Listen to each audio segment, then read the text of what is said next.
درنو لیدونکو سلام، وخت مو په خیر. زه هیلهمن یم چې جوړ روغ بایست. په کندهار کې د تصویري، راډیویي او د هغه ترڅنګ د چاپي رسنیو په کور کې تر ټولو مخکښه او د ډېر وخت څخه راهیسې طلوع افغان تاریخي ورځپاڼه چې نږدې 2.5 میاشتې بعد به د دغې تاریخي ورځپاڼې 100 کاله یعنې یوه پیړۍ پوره کېږي.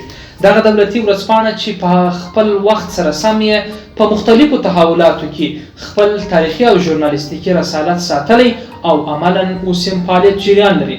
زه نن په کندهار کې د اطلاعات فرهنګ ریاست د اطلاعاتو د امیر او په کندهار کې د مشهور او مخکښ ژورنالیست د ښاغلي محمد ابراهیم سپېڅلي صاحب سره د طلوع افغان پر تاریخي ارزښت، ژورنالیستیکي رسالت او نورو اړخونو باندې ورسره خبرې کوم. هیله ده چې زموږ مرکه تر پایه تعقیب کړئ.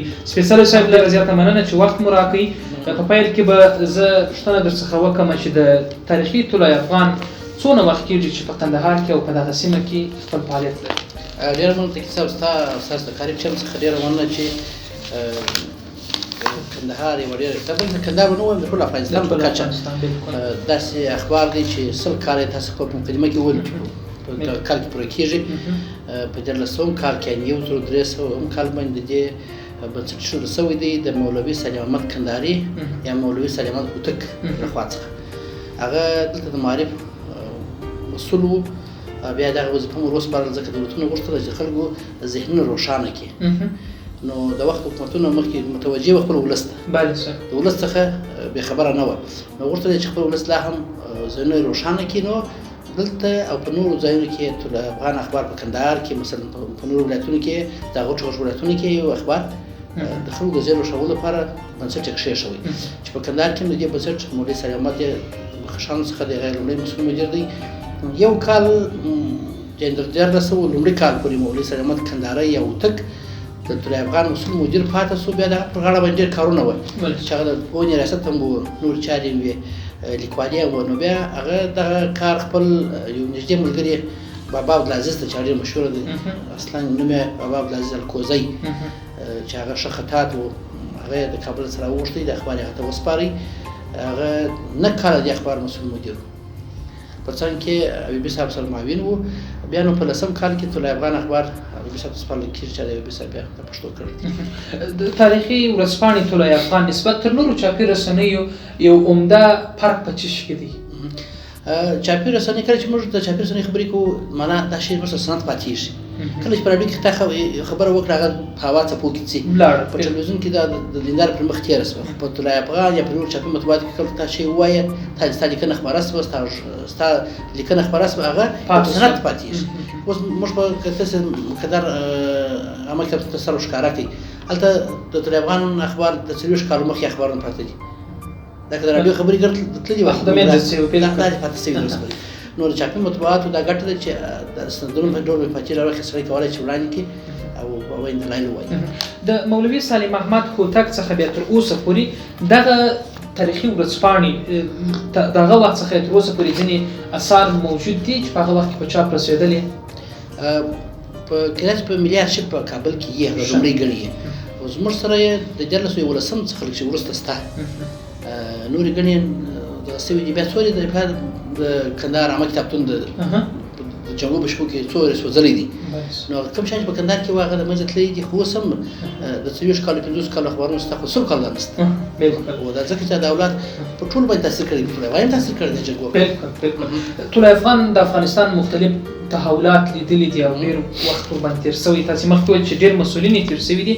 اوس اوضاع ته په کتو باندې په طلوع افغان کې کوم عمده تغییرات راغلي دي چې هغه د خلکو د تود هرکلي سره مخ شوي او د رسنیو په کور کې یو پراخ بازار لري؟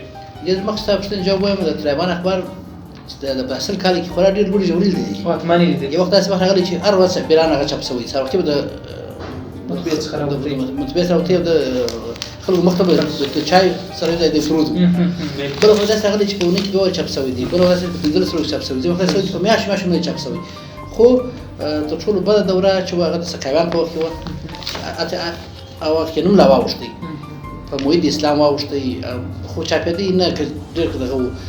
او دوم وارې بیا د مجاهدینو خپلمنځي جګړو کې اخبار د هغو چې طالبان راتله د اخبار مکمل سکوت و. کله چې بیا اسلامي امارت راځي بیرته اخبار ژوندی کېږي بیا فعالیت پیل کېږي نو بیا نه دی بند شوی بیا تر اوسه پورې جریان لري. او تا چې ورته څنګه مضامین موږ هغه مضامین خپروو چې هغه دغه اوس د سیم په کچه باندې دي موږ حکایت د کندهار خبرو ترکو بیا د زابل و روزګان و هلمند خبرونه چې ډېر مهم هغه هم راخلو او ځینې لیکنې چې هغه ورته څوک راستي او دغه شان خبرو ادبي پاڼه هم لرو دا څه په طلایه افغان کې یوه بله خاصه برخه چې تاسې اضافه کړې ده که څه په دې وروستیو کې په افغانستان کې ژورنالیستان خورا مایوسه سوي دي او بیخي د خپل ژوند تمه لا په دې ټولنه کې نه لري. تاسې د کندهار میشتو مطبوعاتیانو یوه لړۍ په دې اخبار کې راپیل کړې ده. دغه لړۍ د ژورنالیستانو دپاره څومره تشویق یوه ذریعه ګرځېدلې؟ ډېره ګټوره سوې ده. په پیل کې موږ دا لړۍ راپیلول تقریبا 2 کاله مخکې چې 100 کسه معرفي سوي دي اوس تقریبا 150 دي. او بالکل 200 اوښتي دي 1.5 نفر اوښتي دي اوس 150 ګڼل نو دا اوس هم موږ څه ګرځي چې ورته خپل پیژنګلوي راکړه چې شی راکړه څه دغه راکړه چې ځکه کسان ولیدل چې د طلایه افغان د شیخ خبرې چې د چا مطبوعاتیات حتی ډېر کسان خپل ټلیفون راته کړی چې روز ما نوبت نو کله بالکل یو ډول به یې هوس ورته کولی شم او ډېر ښه کار سوی دی او زه خپل اوس ډېره مننه کوم چې ما سره همکاري کوي ځکه دا ټول کارونه زه خپل سره نشم کولی ما سره همکاري رانسي پیژنګلوي رانه کې زه شیخ خبره کوم نو زه اوس ځانګړې مننه کوم ډېر کسان ما سره خپل همکاري کړې دي کسان بیا نور څوک ماته معرفي کړي دي دا لړۍ ډېر خوښه کړې ده اواز د خیر اوس زه په دغه وخت یم د کتاب کار تقریبا 15% خلاصوي ماشاءالله یو کتاب تاسو را باسي کتاب وسي د کندهار میشي مطبوعاتیان لومړی ټوک دوه ټوکې نیمه ته رسیدل دي نو خیر دوه ټوکې په چاپ کو بیا څنګه کیږي خدای دې بخیر کړي. ربسو د مطبوعاتو په کور کې د طلایه افغان سره د نورو ورځپاڼو یا غږیزو تصویر رسنیو اړیکې څه ډول دي؟ دوی سره تاسو وخت په وخت همکاري کوئ؟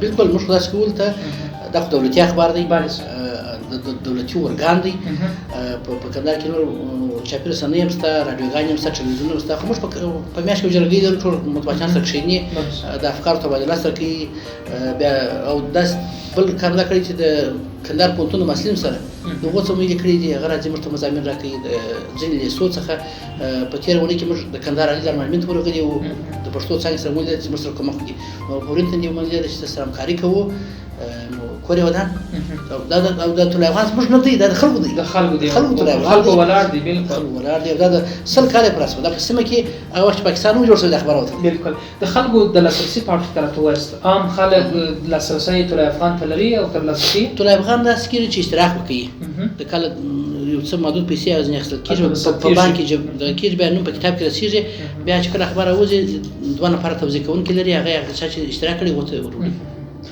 ښاغلی سپېڅلی صاحب زموږ لیدونکو ته به د یو مشر ژورنالیست په صفت ستاسو پیغام څه وي؟